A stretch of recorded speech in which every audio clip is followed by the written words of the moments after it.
Hello again. I'm Amy Giaculli. In this presentation, we'll provide an overview of Week 1 and explain our approach to career brand development and self-coaching. As you may recall from the previous course, a strong career brand is a combination of superior skills and a powerful personal image. We define the skills component as the functional side of a career brand and the image component as its emotional side. In Course 2, we focus on the functional side of brand building, skills development. While no one would disagree that skills development is important, it is not an easy task for an individual to develop a viable strategy for growing his or her skills.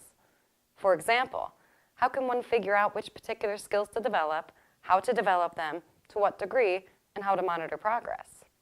Having answers to those questions is important because in real life, the amount of time a person can invest in his or her professional development is very limited. There are many academic and professional development courses out there, but which ones should you take?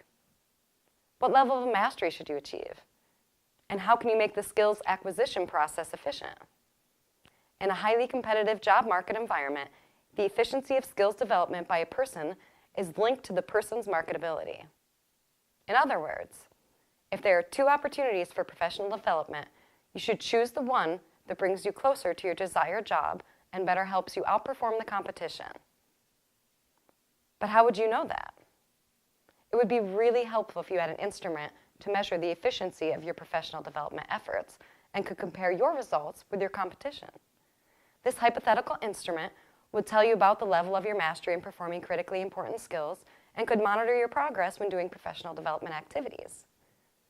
You can think about it as a kind of key performance indicator, or KPI, used by companies to appraise performance levels of their employees. KPIs are usually based on competency analysis, the techniques that you have learned in the previous course.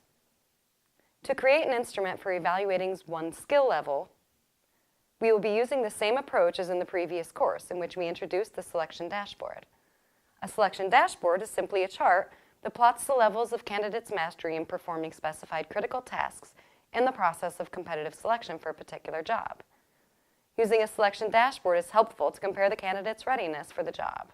Of course, this is not an exact science, as it is based on the perceptions of evaluators, but when it is performed by experts, it is usually quite accurate.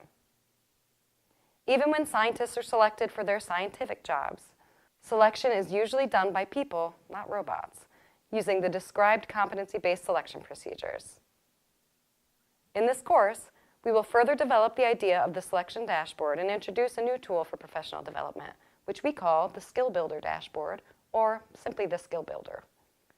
The Skill Builder will allow you to plot your levels of mastery in performing critical tasks on a chart and compare them with the standards or best practices in the field.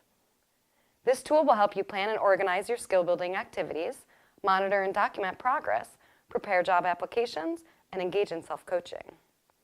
Armed with the instrument, you will be able to better analyze, strategize, measure, and monitor skill development activities and make the most of your professional development time while preparing for your dream job. During Week 1, we will discuss how to create, customize, and use the Skill Builder. We will also introduce a range of supplementary metrics and tools, such as your present job market value, Self-Assessment Grid for Skills Evaluation, or SAGE, and T-Portfolio. Once you become familiar with skill-building tools, you'll be ready to conduct the skill-building activities in Weeks 2, 3, and 4. In Week 2, you'll learn from experts about how to perform assessment. In Week 3, you will focus on theories, tools, and techniques for self-assessment, and during Week 4, we'll show you how you can put it all together. The overall goal of Week 1 is to equip you for brand building. As you see in Course 2 and 3, the very same tools that you will learn during this week will continue serving you for your self-marketing purposes. We do hope that by becoming familiar with relevant theoretical frameworks and acquiring skill-building tools in this specialization, you will equip yourself for career takeoff. So get ready and enjoy the ride.